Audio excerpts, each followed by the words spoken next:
September 29க்கான முக்கியமான நடவடிக்கைகளை நம்ம பார்க்க போகிறோம். ஸோ முதல் நியூஸ் என்னன்னு பாருங்கள். தமிழக அமைச்சரவையில் 3 பேர் நீக்கம், 4 பேர் வந்து சேர்க்க போகிறாங்க அப்படிங்கிறத சொல்லியிருக்காங்க. இதில் என்ன நம்ம தெரிஞ்சுக்கணும் அப்படின்னா, ஆளுநர் வந்து அமைச்சர்களுக்கு பதவி பிரமாணம் செஞ்சு வைக்கிறது யார் தெரியும். பேசிக்கான ஒரு விஷயம், ஆளுநர் பதவி பிரமாணம் செஞ்சு அமைச்சர்களாக நியமனம் செய்கிறது, அமைச்சர்களாக நீட்டிப்பு செய்கிறது, இல்லை வந்து வேறு இலாக்காக்களுக்கு மாற்றப்படுவது, இது எல்லாம் யார் வந்து பண்ணுவாங்க அப்படின்னா, யார் பண்ணுவாங்க?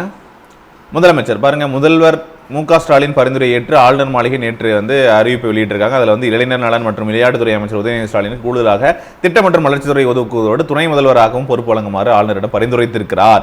ஸோ இது பரிந்துரைக்கிறது யாரு? ஓகேங்களா, அதாவது சிஎம் தான். ஓகேங்களா, சீஃப் மினிஸ்டருக்கு இருக்கக்கூடிய பவர், கவுன்சில் ஆஃப் மினிஸ்டருக்கும் அவருக்கு இருக்கக்கூடிய பவர் வந்து பார்த்தீங்க அப்படின்னு தான். Governor appoints only those person as a minister who are recommended by the chief minister. Chief minister யாரை ரெக்கமெண்ட் பண்ணுறாரோ அவங்கள மட்டும்தான் கவர்னர் வந்து அப்பாயிண்ட் பண்ண முடியும் மினிஸ்டரா. ஓகேங்களா, சிஎம் வந்து என்ன பண்ணலாம், மினிஸ்டராக இருக்கும்போது நீங்கள் ரிசைன் பண்ணுங்கன்னு சொல்லி கேட்கலாம், அல்லது கவர்னருக்கு அட்வைஸ் பண்ணலாம், நீங்கள் அவர் வந்து டிஸ்மிஸ் பண்ணுங்க அப்படின்னு சொல்லிட்டு சொல்கிறதுக்கும் சிஎம்க்கு வந்து பவர் இருக்குது. சரி, அவர் சொல்கிறவங்க தான் அமைச்சரவையில் இருக்க போகிறாங்க. ஓகேவா, ரைட் ரைட் ஓகே. அடுத்து ஏன்னா இப்போ ஒரு வேளை வந்து சிஎம் வந்து பதவி விலகிட்டார்னு வச்சுக்கோங்க. ஓகே, அப்படின்னா கவுன்சில் ஆஃப் மினிஸ்டர் எல்லாமே வந்து ரிசைன் பண்ணுறாங்கன்னு அர்த்தம். ஓகே, ஏன்னா சிஎம் தான் head of the council of minister. அமைச்சரனுடைய தலைவர் யார், தலைமை யார் பார்க்குறாங்க அப்படின்னா சீஃப் மினிஸ்டர். அவரே ரிசைன் பண்ணிட்டாங்க அப்படின்னா ஆட்டோமேட்டிக்லி அந்த கவுன்சில் ஆஃப் மினிஸ்டர் டிசால்வ் ஆயிரும். ஓகேவா, ஒரு ஒரு ரிசக்னேஷனாக இருக்கட்டும், இல்லை டெத்தாக இருக்கட்டும். ஓகேங்களா, இது எது நடந்தாலும் ஒரு மினிஸ்டருக்கு இது நடந்தால் அது வந்து ஒரு வேக்கண்ட் கிரியேட் ஆகிறதா அர்த்தம். ஆனால் ஒரு சீஃப் மினிஸ்டருக்கு நடந்தால் நீங்கள் வந்து என்ன பண்ண முடியும், அதை வந்து கம்ப்ளீட்டாக அந்த இதுவே வந்து கேன்சல் ஆகிடுச்சு, புதிதாக நீங்கள் வந்து அமைச்சரவை தான் ஃபார்ம் பண்ணணும் அப்படிங்கிறத ஒரு விஷயம். சரிங்களா, ஓகே. இது அந்த கவுன்சில் ஆஃப் மினிஸ்டர் கூட இருக்கக்கூடிய ரிலேஷன்ஷிப். அப்போ இதில் வந்து அவங்க வந்து மாற்றுறது அப்படிங்கிறது வந்து முடிவு பண்ணக்கூடியது யார்? சீஃப் மினிஸ்டர் தான். அவர் வந்து என்ன பண்ணுவார், ஏன்னா சிஎம் தான் ஒரு primary communication, principal channel of communication சொல்லலாம். யாருக்கும்? கவர்னருக்கும் கவுன்சில் ஆஃப் மினிஸ்டருக்கும். இதுதான் வந்து அவருடைய டியூட்டி, சீஃப் மினிஸ்டரோட டியூட்டி. சரிங்களா, communicate to the governor of the state. ஓகேங்களா, எல்லா டிசிஷனும் அந்த கவுன்சில் ஆஃப் மினிஸ்டர்ஸ் வந்து அட்மினிஸ்ட்ரேஷன் ரிலேட்டடாக இருக்கக்கூடிய எல்லா முடிவுகளுமே வந்து கம்யூனிகேட் பண்ணுறது அவராக தான் இருக்கணும். சரிங்களா, ரைட் ஓகே. ஸோ இது சேஞ்ச் பண்ணுறாங்க, இது தெரிஞ்சுக்கோங்க. இப்போ நம்ம டிஎன்பிஎஸ்சி அசஸ்மெண்ட் நீங்கள் தெரிஞ்சிக்க வேண்டியது, என் கயல்விழி செல்வராஜ் அவர்கள் வந்து பார்த்திங்கன்னா மனித வள மேம்பாடு மற்றும் முன்னாள் படைவீரர்கள் நலத்துறை அமைச்சராக நியமிக்கப்பட்டிருக்கிறாங்க. ஸோ அவங்கள தான் இனிமேல் நீங்கள் வந்து கேட்கணும். ஏற்கனவே இந்த மனிதவள மேம்பாட்டுத்துறை அமைச்சராக இருந்தவர் தங்கம் தென்னரசு, அவர் வந்து அந்த துறையிலிருந்து விடுவிக்கப்பட்டிருக்கிறார் அப்படிங்கிறத தெரிஞ்சுக்கோங்க. ஸோ டிஎன்பிஎஸ்சி ரிலேட்டடாக தகவல்கள் வேணும்னா நீங்கள் அவங்கள தான் ரைஸ் பண்ணி கேட்கணும். ரிஃபார்ம்ஸ் எல்லாம் அவங்ககிட்ட தான் கேட்கணும். ரைட், அவங்களையும் டேக் பண்ணி விடுங்க. அடுத்து ஸோ வேறு என்ன இருக்குது முக்கியமானது அப்படின்னு நம்ம பார்க்கணும். ராணிப்பேட்டை பணப்பாக்கம் சிப்காட்டில் 900 கோடியில் டாடா கார் தொழிற்சாலை. யார் வந்து ராணிப்பேட்டையில் புதிதாக டாடா கார் தொழிற்சாலைகள் வந்து நிறுவ போகிறாங்க அப்படின்னு ஒரு கொஸ்டின் கேட்டால் யாரை சொல்லலாம்? சாரி, டாடா நிறுவனம் வந்து பார்த்திங்க அப்படின்னா இன்வெஸ்ட்மெண்ட் பண்ணுறாங்க. டாடா நிறுவனம் வந்து இன்வெஸ்ட்மெண்ட் பண்ணுறாங்க. அங்கே இதில் நீங்கள் முக்கியமாக கவனிக்க வேண்டிய விஷயங்கள், இப்போ தமிழ்நாடு சம்பந்தமாக என்ன சொல்கிறாங்க, இங்கே வந்து பணப்பாக்கம் சிப்காட் உள்ளதில் 470 ஏக்கரில் அமையக்கூடியது இந்த டாடா கார் தொழிற்சாலை. இதுக்கு வந்து அடிக்கல் நாட்டியிருக்கிறாரு நம்ம சிஎம் வந்து அடிக்கல் நாட்டியிருக்காரு. இதில் என்ன சொல்லியிருக்காங்க, தெற்காசிய நாடுகளில் முதலீடுகளை அதிகமாக ஈர்க்கும் மாநிலமாக தமிழ்நாடு விளங்க வேண்டும் அப்படிங்கிற இலக்கை நோக்கி பயணித்து வருவதாக குறிப்பிட்டிருக்கிறார் அப்படிங்கிறத பார்த்துக்கணும். சரியா, அப்போது இது மட்டும் இல்லாமல் இங்கே பாருங்கள், முக்கியமான பாயிண்ட்ஸ் என்ன, இந்தியாவில் தமிழகம் வாகன உற்பத்தியினுடைய தலைநகரமாக உள்ளது. ஏற்கனவே தெரியும், டெட்ராய்ட் ஆஃப் ஏசியா அப்படின்னு நம்ம வந்து சொல்கிறோமா, இந்தியா அப்படின்னு சொன்னாலும் ஸோ அது வந்து நம்ம சென்னை தான். இப்போ இந்தியாவில் தமிழகம் வாகன உற்பத்தியினுடைய தலைநகரமாக இருக்குது. எல்லா முக்கியமான ஆட்டோமொபைல் நிறுவனங்கள் எல்லாமே இருக்குது, கார் உற்பத்தி நிறுவனங்கள் எல்லாமே இருக்குது, உதிரி பாகங்கள் செய்யக்கூடிய நிறுவனங்கள் எல்லாமே இங்கே இருக்குது. அதுதான் ரொம்ப முக்கியமான விஷயம். இந்தியாவில் தமிழகம் வாகன உற்பத்தி தலைநகரமாக உள்ளது. தமிழ்நாட்டினுடைய மின் வாகன எலக்ட்ரிக் கார் உற்பத்தி பண்ணுறோம் இல்லையா, மின் வாகன வெஹிக்கல்ஸ் உற்பத்தி பண்ணுறோம் இல்லையா, காரு, டூ வீலர், அது வந்து நம்ம இந்தியாவில் பண்ணக்கூடியதில் ஓவரால் இந்தியாவுக்கே 40% வந்து நம்ம இவி எலக்ட்ரிக் வெஹிக்கிள்ஸ் எல்லாம் மேனுஃபேக்சர் பண்ணுறது நம்ம தமிழ்நாட்டில் தான் போகுது. முக்கியமான நிறுவனங்களாக இருக்கக்கூடிய ஏத்தர், ஓலா நிறுவனங்கள், டூ வீலர்ஸில் பார்க்கும்போது அதனுடைய உற்பத்தி நிறுவனங்கள்லாம் அதிகமாக வந்து இங்கே தான் உற்பத்தி செஞ்சுட்டு போகிறாங்க. சரிங்களா, ஸோ அடுத்து பாருங்கள், எலக்ட்ரானிக்ஸ் ஏற்றுமதியிலும் நாட்டில் வந்து பார்த்திங்க அப்படின்னா தமிழகம் தான் முதலிடத்தில் இருக்குது. எலக்ட்ரானிக்ஸ் ஏற்றுமதி எக்ஸ்போர்ட்டில் பார்க்கும்போது தமிழ்நாடு முதலிடத்தில் இருக்குது. ஒரு விஷயம் தெரிஞ்சுதா, அதே போல் டாட்டா போல் உலக அளவில் பல முன்னணி கார் நிறுவனங்கள் இருக்கா, அவங்க உற்பத்தி எங்கே செஞ்சுட்டு வராங்க அப்படின்னு நமக்கு தெரியும். ஸோ இந்தியாவுடைய வளர்ச்சிக்கு தமிழ்நாடோட முக்கிய பங்கு இருக்கிறது ஒரு விஷயம். இதில் இன்னொன்று பாருங்கள், நாட்டினுடைய 2வது பொருளாதாரமாக தமிழ்நாடு இருக்குது. இப்போ வந்து நம்ம இந்தியாவில் 2வது பொருளாதாரம் எந்த ஸ்டேட் அப்படின்னு கேட்டால் தமிழ்நாடு.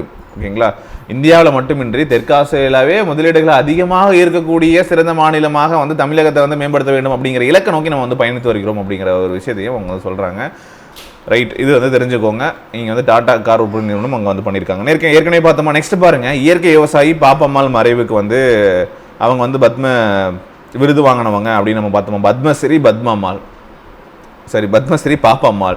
ஓகேங்களா, அவங்க வந்து பார்த்தீங்க அப்படின்னா அவங்களுடைய மறைவுக்கு வந்து இரங்கல்கள் தெரிவிச்சிருக்காங்க அப்படின்னு பார்த்தோம். ஸோ அவங்கள பத்மஸ்ரீ வந்து விருது வாங்கினாங்க அப்படிங்கிற தகவல்களை நேற்று நம்ம டிஸ்கஸ் பண்ணியிருந்தோம். ரீகால் பண்ணிக்கோங்க. எந்த வருஷம் பத்மஸ்ரீ அவார்டு வாங்கினாங்க கீழே கமெண்ட் பண்ணுங்கள் பார்க்கலாம். நேற்று நோட்ஸில் எழுதிருக்கீங்களா? அதே மாதிரி உலக இதய தினம் அப்படிங்கிறது அக்டோபர் 29ஆம் தேதி செலிப்ரேட் பண்ணுறாங்க அப்படின்னு சொன்னோமா. உலக இதய தினம் வந்து ஒவ்வொரு வருஷமும் செப்டம்பர் 29ஆம் தேதி அனுசரிக்கப்படுகிறது, கடைபிடிக்கப்படுகிறது. ரைட், ஸோ ஒரு பேசிக்கான இன்ஃபர்மேஷனோட நெக்ஸ்ட் கண்டென்ட்டுக்கு போவோம். இதையும் சம்மந்தமாக நிறைய தகவல்கள் இருக்குது. ஓகே ரைட், அடுத்து பாருங்கள் நமக்கு தேவையான கண்டென்ட். நெக்ஸ்ட் 2030ஆம் ஆண்டுக்குள்ள $1 ட்ரில்லியன் அமெரிக்க டாலருக்கு சரக்கு ஏற்றுமதி செய்ய இந்தியா வந்து இலக்கு நிர்ணயிச்சிருக்காங்க. எவ்வளவுன்னு கேட்கலாம். 2030 1 ட்ரில்லியன் அளவுக்கு சரக்கு வந்து ஏற்றுமதி செய்யணும் அப்படின்னு சொல்லிட்டு வெளிநாடு வர்த்தக கோவை இணை இயக்குனர் வந்து தகவல் சொல்லியிருக்கிறாரு. ஸோ ஒரு விஷயம், எவ்வளோ வந்து இந்தியா வந்து இலக்கு நிர்ணயித்திருக்கிறது அப்படின்னு பார்த்தா $1 ட்ரில்லியன் அமெரிக்க டாலருக்கு அளவுக்கு வந்து நம்ம ஏற்றுமதி பண்ண போகிறோம். சரியா, ஸோ ஏன்னா இந்த பகுதியில் வந்து ஜவுளித்துறைகள் ரொம்ப முக்கியமானது. கோயம்புத்தூர், திருப்பூர், ஈரோடு, ஸோ இதெல்லாம் என்னன்னு சொல்கிறாங்க, ஜவுளி பள்ளத்தாக்கு எது அப்படின்னு ஒரு கேள்வி வருதா நமக்கு அடிக்கடி. ஸோ விஷயங்கள் நம்ம தெரிஞ்சு வச்சுக்கணும் இல்லையா. 2030ஆம் ஆண்டுக்குள்ளே $1 ட்ரில்லியன் அமெரிக்க டாலர் மதிப்பிலான பொருட்களை ஏற்றுமதி செய்ய இந்தியா இலக்கு வச்சிருக்கு. இதில் வந்து ஜவுளித்துறையினுடைய பங்களிப்பு ரொம்ப முக்கியமானது அப்படிங்கிற விஷயங்களை அவங்க வந்து இதில் வந்து பேசியிருக்காங்க. ரைட், அடுத்து முக்கியமான தகவல்கள்.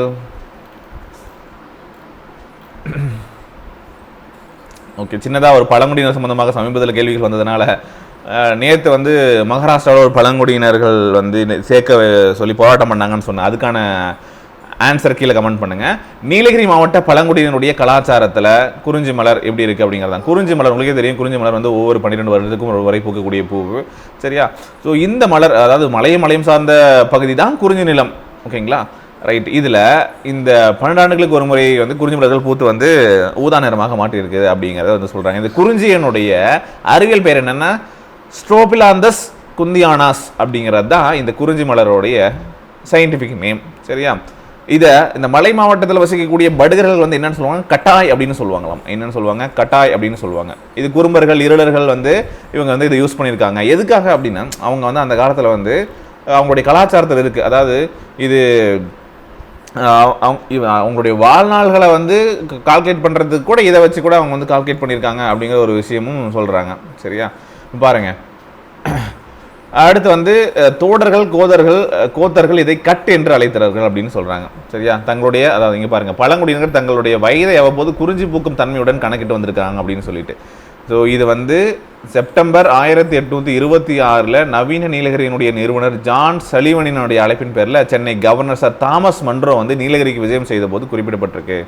ஸோ இந்த தகவல்கள் எல்லாம் அப்படின்னு சொல்கிறாங்க. ஒரு ரொம்ப முக்கியமான விஷயம், சார் தாமஸ் மன்றோ வந்து நீலகிரிக்கு போயிருக்கிறார், சென்னை கவர்னராக இருந்தார் அப்போது. நமக்கு தெரியும்ல, தாமஸ் மன்றோ வந்து எப்பொழுது வந்து பார்த்திங்க அப்படின்னா சென்னையினுடைய கவர்னராக இருந்தார். அவருடைய காலகட்டத்தில் நம்ம சென்னையில் நில வருவாய் கொண்டு வரப்பட்டதா? ஸோ அது என்ன அப்படிங்கிறது நீங்கள் கமெண்டில் போட போகிறீங்க. Sir Thomas Munro former governor of Madras மாகாணத்துக்கு அவர் இருந்தார். ஸோ அந்த தகவல்கள் ரொம்ப முக்கியம். அவர் வந்து அதுக்கப்புறம் 827 இறந்துருப்பார். 827 வந்தார், 827 இறந்துருப்பார். ஸோ அந்த ஸ்டோரி கூட நம்ம கொஞ்சம் நாளைக்கு முன்னாடி வந்து ஷேர் பண்ணியிருந்தோம். சரி, ஓகே. ரொம்ப முக்கியமான ஒரு நல்ல ஒரு கவர்னராக இருந்திருப்பார். 1820 சென்னைக்கு கவர்னராக வந்திருப்பார். தெரியும்ல. வருவாய் மதிப்பீடு முக்கியமான ஒன்று. இன்னைக்கு வரைக்கும் நம்ம வந்து யூஸ் பண்ணிட்டு இருக்கக்கூடிய ஒரு முக்கியமான விஷயம். ரைட், அடுத்து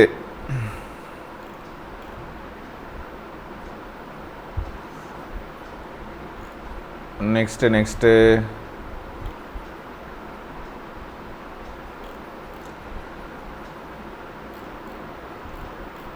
இதெல்லாம் சினிமா தகவல்கள்.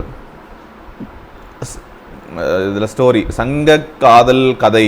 சங்ககால பெண் கவிஞர்களில் காவியத்தன்மையுள்ள ஒருவர் ஆதிமந்தியார். இவர் இயற்றிய ஒரே ஒரு பாடல் தான், அது குறுந்தொகை தொகுப்பில் இடம்பெற்றிருக்கிறது. ஒரே ஒரு பாடல் இயற்றியிருக்கிறாங்க. தமிழில் படிச்சிருப்பீங்க, உங்களுக்கு தெரியும்ல. ஆனால் இவர் பற்றி அகநானூற்று பாடல்களில் 5 வந்து இதை குறிப்பிட்டிருக்காங்க அவரை பற்றி அப்படின்னு சொல்கிறாங்க. சிலப்பதிகாரத்தில் மதுரை காண்டம் இவரை பற்றி சொல்லியிருக்கிறது. ஒரு தகவல் ஜஸ்ட் போகிற போக்கில் நம்ம வந்து அப்படியே தமிழோட ரிவிஷனாக வந்து பார்த்துட்டு போக வேண்டியதுதான். அடுத்து இங்கே பாருங்கள், முக்கியமான இது ஒரு ரிவிஷனாக வச்சுக்கோங்க.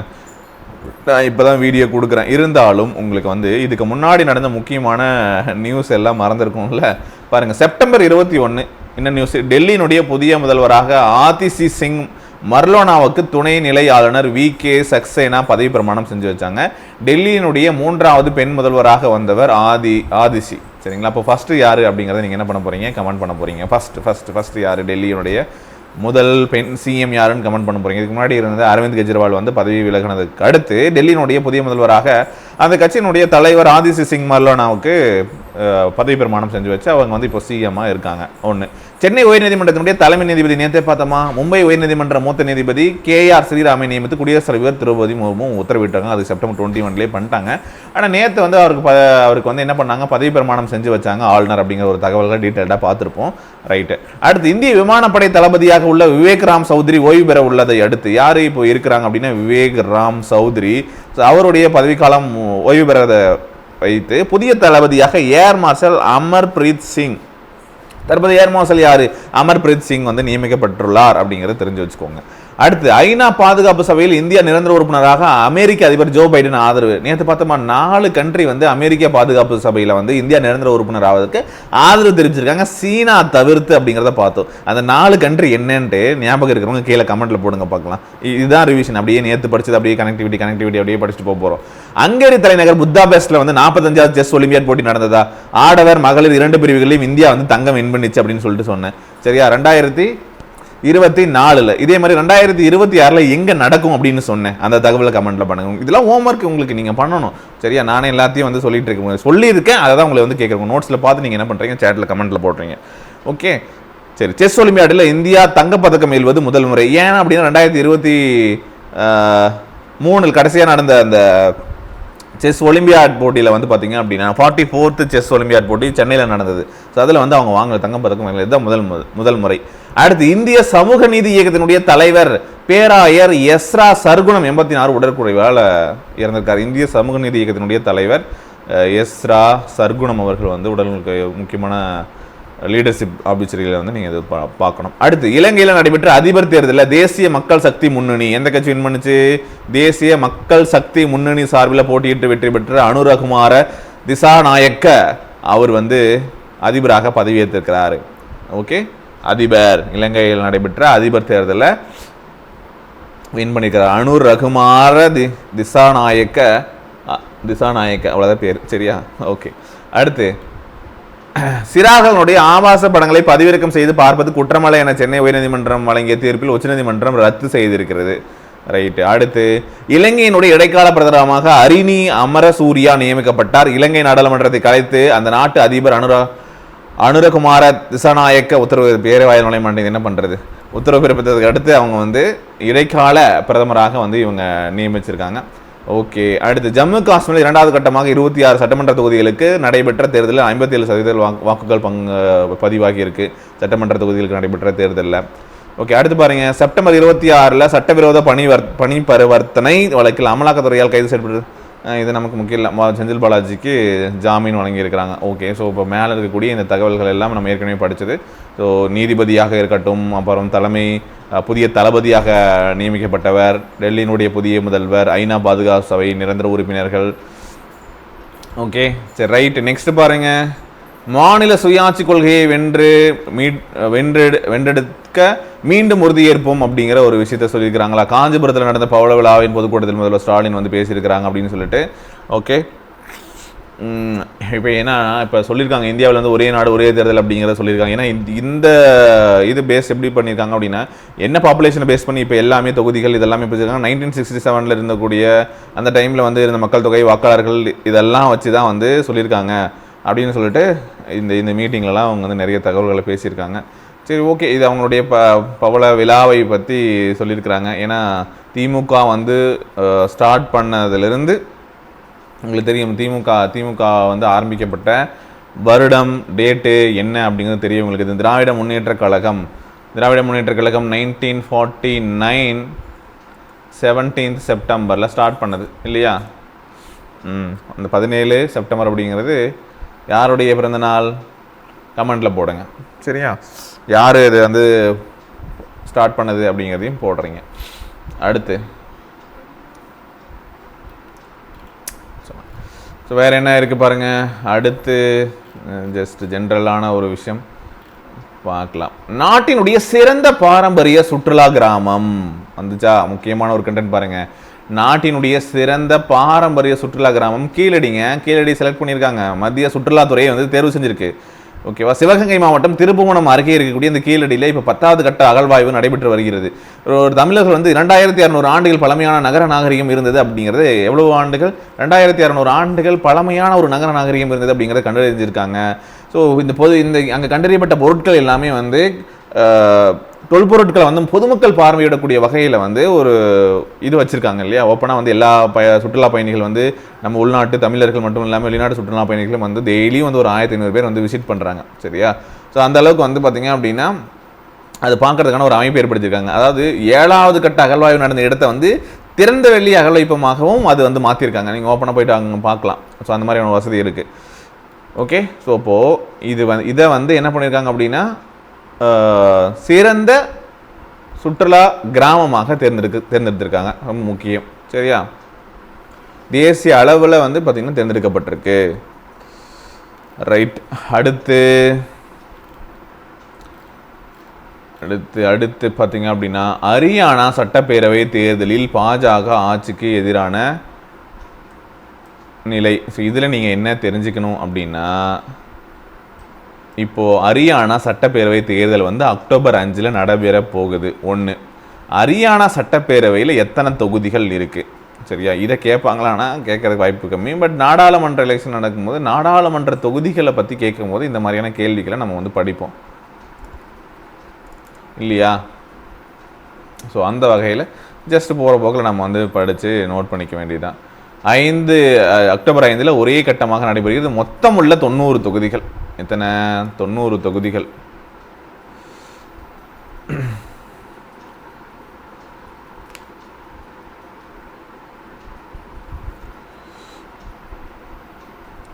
ரைட். அடுத்து ஸ்போர்ட்ஸ் நியூஸ். That's it. அவ்வளவே தான் இருக்கா? இங்கே ஒன்று கொடுத்துருக்காங்க பாருங்கள். இந்தியாவில் தொடர்ந்து தீவிரவாதத்தை ஏவி விடுகிறது. இராணுவத்தால் வழிநடத்தப்படும் நாடு பாகிஸ்தான். ஐநாவில் இந்திய பிரதிநிதி குற்றச்சாட்டு. ஐநாவினுடைய 79வது பொதுச்சபை கூட்டம் வந்து நடைபெற்று வருகிறது. உங்களுக்கு தெரியும் இல்லையா? யூஎன் வந்து பார்த்தீங்க அப்படின்னா ஸ்டார்ட் பண்ணி எவ்வளோ வருஷம் ஆகுது? யூஎனுடைய ஹெட் குவார்ட்டர்ஸ் எங்கே இருக்குது? யூஎனுடைய ஹெட் குவார்ட்டர்ஸ் எங்கே இருக்குப்பா? சான் பிரான்சிஸ்கோவா? யுனைடெட் ஸ்டேட்ஸ் அமெரிக்காவா? ஐக்கிய நாடுகள் அமைப்பு 1945 ஸ்டார்ட் பண்ணாங்களா? 1945 அக்டோபர் 24. ஓகேவா? இப்போ அதனுடைய 79வது கூட்டம் நடைபெற்று வருகிறது. ஓகேவா? அதில் ஐநாவினுடைய பொது சபையில் இந்தியாவுக்கான நிரந்தர பிரதிநிதியினுடைய முதன்மை செயலர் தான் இந்த பவிகா மங்களநந்தன், சரியா? ஸோ அவங்க வந்து பேசியிருக்காங்க. ஓகேங்களா? 2001ஆம் ஆண்டு இந்திய நாடாளுமன்றத்தின் மீது தாக்குதல் ஏற்படுத்தப்பட்டது. 2008 மும்பையில் தாக்குதல் நடத்தப்பட்டது. ஸோ இந்த மாதிரி வந்து தீவிரவாத தாக்குதல் வந்து இந்தியா மீது நிறைய நடந்துட்டுருக்கு அப்படிங்கிறதெல்லாம் அவங்க குற்றச்சாட்டாக வச்சுருக்காங்க. ஓகே, உலகிலேயே மிகப்பெரிய ஜனநாயக நாடான இந்தியாவை குற்றம் சொல்லுது பாகிஸ்தான் அப்படின்னு சொல்லிட்டு பேசியிருக்காங்க. ஸோ என்ன அப்படிங்கிறத தெரிஞ்சு வச்சுக்கோங்க. சர்வதேச புத்தாக்க குறியீடு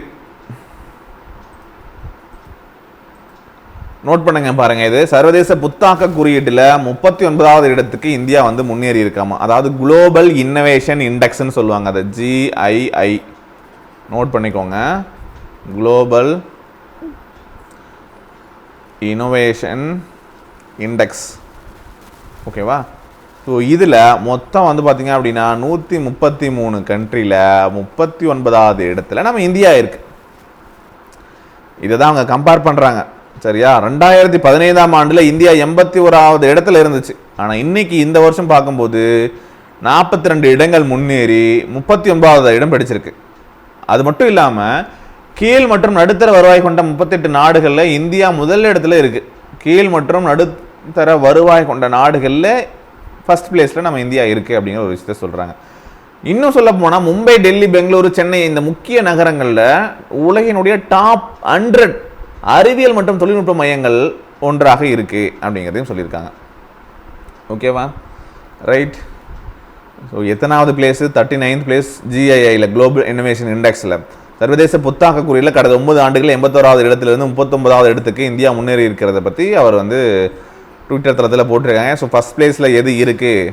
ஓகே, ஃபஸ்ட் பிளேஸில் எது இருக்குது அப்படின்னு பார்த்தா சுவிட்சர்லாந்து, ஸ்வீடன், அமெரிக்கா, சிங்கப்பூர் இந்த கண்ட்ரிஸ்லாம் இருக்குது. சரிங்களா? ரைட்டா? சுவிட்சர்லாந்து ஃபஸ்ட்டு, அடுத்து ஸ்வீடன், அடுத்து வந்து அமெரிக்கா, அப்புறம் வந்து சிங்கப்பூர். ஓகே, ஸோ இந்த கண்ட்ரிஸ்லாம் இருக்குது. ரைட். நம்ம சீனா பக்கத்தில் இருக்கக்கூடிய சீனா வந்து 11வது இடத்தில் இருக்கிறது அப்படிங்கிற ஒரு தகவலை தெரிஞ்சுக்கோம். ஸோ இந்த குளோபல் இன்னோவேஷன் இண்டெக்ஸை வந்து பார்த்தீங்க அப்படின்னா யார் வெளியிடுவாங்க அப்படிங்கிற ஒரு கேள்வியை உங்களுக்கு வச்சோம் அப்படின்னா அதில் ஒரு அமைப்பு இருக்குது. வேர்ல்டு இன்டலெக்சுவல் ப்ராப்பர்ட்டி ஆர்கனைசேஷன் ஒன்று இருக்குது. வேர்ல்டு இன்டலெக்சுவல் ப்ராப்பர்ட்டி ஆர்கனைசேஷன், உலக அறிவுசார் சொத்து நிறுவனம் ஒன்று இருக்கு இல்லையா? WIPO, world intellectual property organisation ஒன்று இருக்குது. சரிங்களா? ஓகே, இது வந்து ஐநாவுடைய ஒரு ஏஜென்சி தான். ஒரு 15 ஏஜென்சி இருக்குது. அதில் ஒன் ஆஃப் தி ஏஜென்சி தான் இந்த வேர்ல்டு இன்டலெக்சுவல் ப்ராப்பர்ட்டி ஆர்கனைசேஷன். 1967 இது ஃபார்ம் பண்ணுறாங்க. 1967 வந்து அமைக்கப்பட்ட ஒரு இது. இதனுடைய ஹெட் குவார்ட்டர்ஸ் எங்கே இருக்குது அப்படின்னா ஜெனீவா, சுவிட்சர்லாந்தில் இருக்குது. ஜெனீவா சுவிட்சர்லாந்தில் இருக்குது. இப்போ டாப்பில் இருக்கக்கூடிய கண்ட்ரி எதுன்னு பார்த்தா அதுவும் சுவிட்சர்லாந்து. ஓகே, இப்போ டாப்பில் இருக்கக்கூடியது எது? அதுவும் சுவிட்சர்லாந்து. ரைட். நெக்ஸ்ட் பாருங்கள். அடுத்து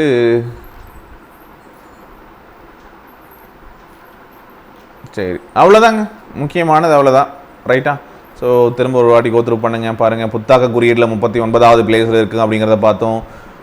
அடுத்து வந்து பார்த்தீங்க அப்படின்னா சில முக்கியமாக ஹரியானாவில் சட்டப்பேரவை தேர்தல்கள் நடக்க போகுது. ஹரியானா சட்டப்பேரவை தேர்தலில் அக்டோபர் 5 வந்து 90 தொகுதிகளுக்கு எலெக்ஷன் நடக்க போகுது அப்படிங்கிற ஒரு விஷயத்தை பார்த்தோம்.